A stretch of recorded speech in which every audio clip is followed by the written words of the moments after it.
Hi everyone, welcome back to the channel, and today I've got a video which surprisingly I haven't done yet, and that is talking about Star Trek Online, one of my favourite free-to-play games of all time. Now, Star Trek Online has been in development for the last, it's been around for the last 11 years. I'm not sure when development started on the game, but it started roughly around the time that Star Trek 2009 was being conceptualised, so it was kind of made to coincide with the release of Star Trek 09, but it didn't quite work out. It was released, I believe, in early 2010, so it's been around for 11 years now. And the reason I'm talking about this now is because I've actually started to get into it again the last few weeks, and it's a really good game, especially considering that it's 11 years old. It's still just as good as it probably was back then, because I'll admit, I haven't been able to play it until 2017, because it was on last-gen consoles, aka PS4, Xbox One, and up to that point I had the PS3 and Xbox 360. It is also available on PC, but you guys know my distinct lack of that still, but I digress. Star Trek Online, up until very recently as well, was in its own little pockets of the Star Trek Prime timeline, because it does pick up on something taken from Star Trek 09, actually. And that is the destruction of Romulus. So yes, as a result, this is a game based in the Prime timeline. And, as I said, until very recently, it was very much in its own pockets of the Prime timeline. It had a bit of room to breathe, like it was in a fairly untouched period, in specifically 2409, which I'll admit is now starting to get seen slightly in the TV shows. For example, Star Trek Picard, the first season took place in 2399, so a mere 10 years before the game is due to take place. And of course, season 2, 2400, probably.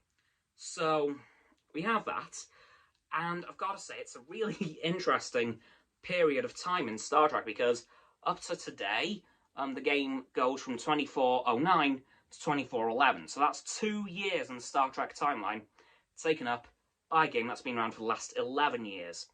And oh my god, Starfleet's been busy for about 6 years, because the game starts with you ending the Klingon War, which has been raging since 2405, so it's been a 4 years war with the Klingons. Wait, didn't Star Trek already do that at some point? Might be a reference. Anyway, so yeah, you start off the game with ending the Klingon War. And then another war starts with the Romulan Empire, or should I say the remnants of the Empire, because as a result of Romulus blowing up, the Empire collapses and becomes the much more welcoming Romulan Republic. But of course, there is remnants of the old Star Empire around, so there is a mini-war with them. And you pretty much have a war with every single Star Trek villain species going. So the Dominion, the Borg. That was not a fun one, I've got to be honest. The Iconians, who were a new species to the game, they were mentioned briefly in Star Trek The Next Generation, so they've kind of fleshed out their story a little bit. There is also a chapter or two where you get to go to the Delta Quadrants again, and team up with Voyager, commanded by Tuvok. Yeah, Tuvok's in the game. I will also say that they did have a lot of returning voices in the game. For example, they had Tim Russ playing Tuvok, Jerry Ryan playing 7 of 9 very recently, thanks to Picard, Mary Wiseman playing Sylvia Tilly from Discovery, and a fair few more that I can't even think to mention right now. But I've got to say, really good game, and there is currently 6 factions you can play as. Now, you have regular old Starfleet, the 2409 Starfleet, Discovery-era Starfleet, and the original series-era Starfleet. Or if you're fancying something a bit different, you have the Klingon Defense Force, the Romulan Republic, and pretty recently as well, the Dominion. So, but I will say, in terms of range of species, the Federation, well, Starfleet, is definitely the way to go, because the Klingons and Romulans have only 2 species each, namely the Klingons and the Gorn, and the Romulans and the Remans. The Dominion only has, I believe, the Jem'Hadar, and I think the Vorta are available.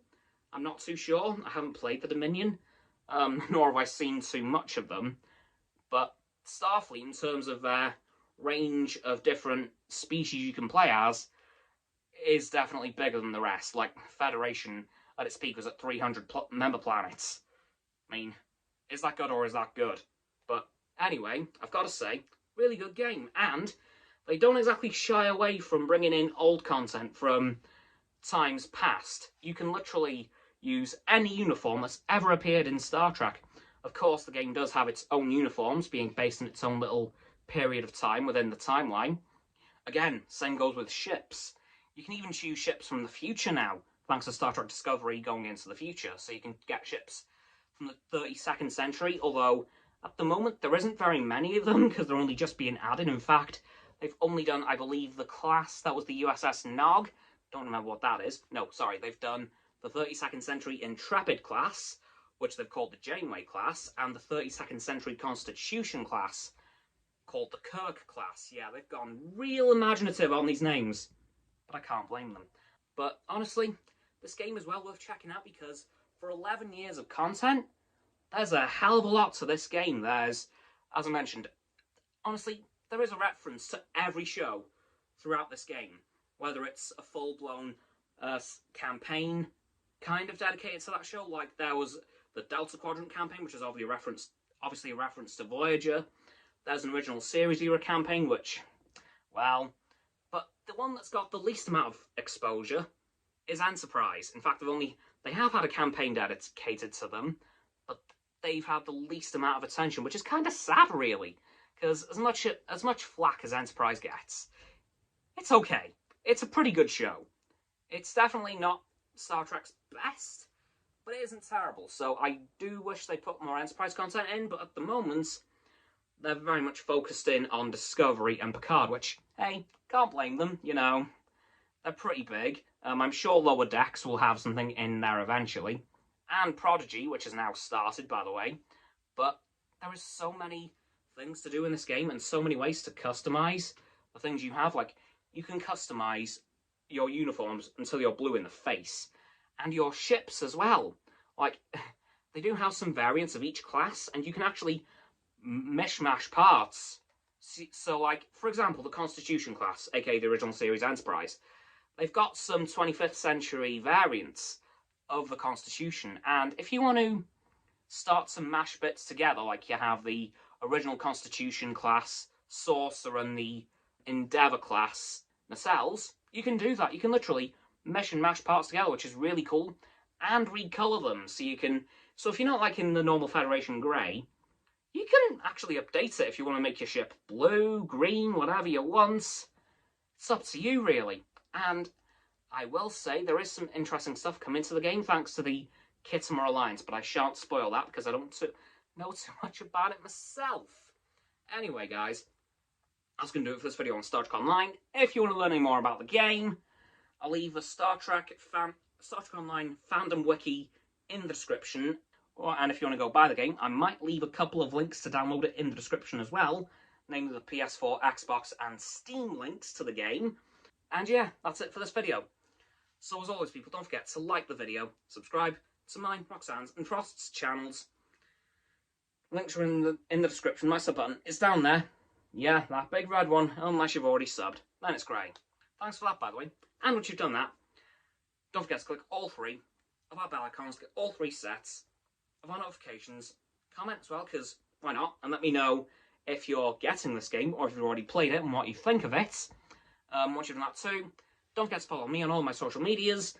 Links are in the description. I'll be going live again on Stereo on Sunday at 6 o'clock as always. Don't forget as well to follow Roxanne on her blog and Frost on his Instagram. The links are also in the description below my link tree. And lastly, of course, don't forget to share this video with all of your friends so they can join the infinite loop of liking, subscribing, commenting, following and sharing, and around and around and around that loop. I'll see you guys tomorrow with another video. Goodbye.